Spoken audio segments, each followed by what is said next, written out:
How to Train Your Dragon 2025, a visually grand yet emotionally familiar flight. As a longtime fan of the original How to Train Your Dragon franchise, I walked into the new 2025 live-action remake with a mix of excitement and caution. The 2010 animated version was, and still is, one of the most emotionally resonant animated films I've ever seen.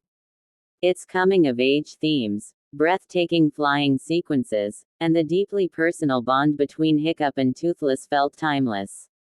So, naturally, I was curious, and a bit skeptical, about how this adaptation would translate such magic into live action. Directed once again by Dean DeBlue, the man behind the original trilogy, this live-action version is both a tribute and a retelling. It sticks remarkably close to the original storyline. Hiccup, a misfit Viking teenager in the dragon-fighting village of Berk, befriends a wounded Night Fury dragon, Toothless, and sets off a chain of events that changes his world. That narrative arc is still powerful, even when retold. But I must admit, I felt a slight loss of spontaneity and spark in this version, something that only animation could previously deliver with effortless charm. Visually, however, the film is stunning. The dragons are incredibly lifelike, with Toothless especially stealing the show. He's expressive, majestic, and just as lovable as he was in animated form, perhaps even more so now that his skin, eyes, and movements feel so real. The aerial sequences are genuinely breathtaking. Soaring through the skies alongside Hiccup and Toothless once again gave me goosebumps. The cinematography by Bill Pope deserves praise for blending fantasy realism with visual awe. Every cloudy horizon and dragon dive feels immersive. Mason Thames, who plays Hiccup, delivers a sincere performance. While he doesn't quite capture the quirky charm of the animated Hiccup, his vulnerability is believable, especially in the scenes where he struggles to find his place among the dragon-slaying culture of Berk.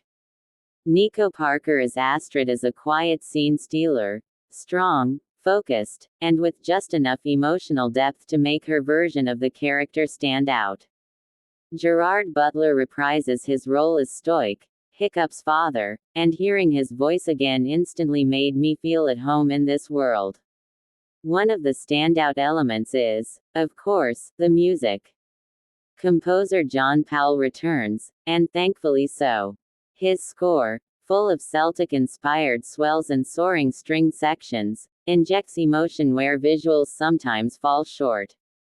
The iconic flying theme still hits with full impact, and it might just be the most powerful part of the entire experience.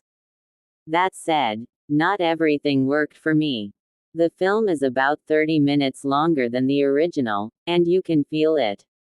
Some scenes, especially in the second act, drag a little. The pacing isn't as tight as the animated film, and I felt that some of the new dialogue lacked the punch and poetry of the original script. Also, while the CGI is top tier, the world of Berk sometimes feels too polished, losing the rugged, lived-in charm of the original. And yet, despite these flaws, I couldn't help but feel moved. The emotional core of the story remains intact, perhaps because it's so universally relatable.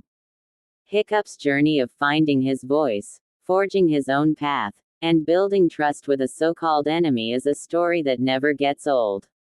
I saw children in the theater gasping at the dragon reveals and adults tearing up at the quiet, heartfelt moments. That says something. In the end, this live-action remake doesn't outshine the animated masterpiece, but it doesn't need to. It's a respectful reimagining for a new generation. It gave me moments of wonder, a good dose of nostalgia, and most importantly, reminded me why I fell in love with this story in the first place. Hope you like the video. See you with another interesting video. Bye then, signing off from Black and Blank.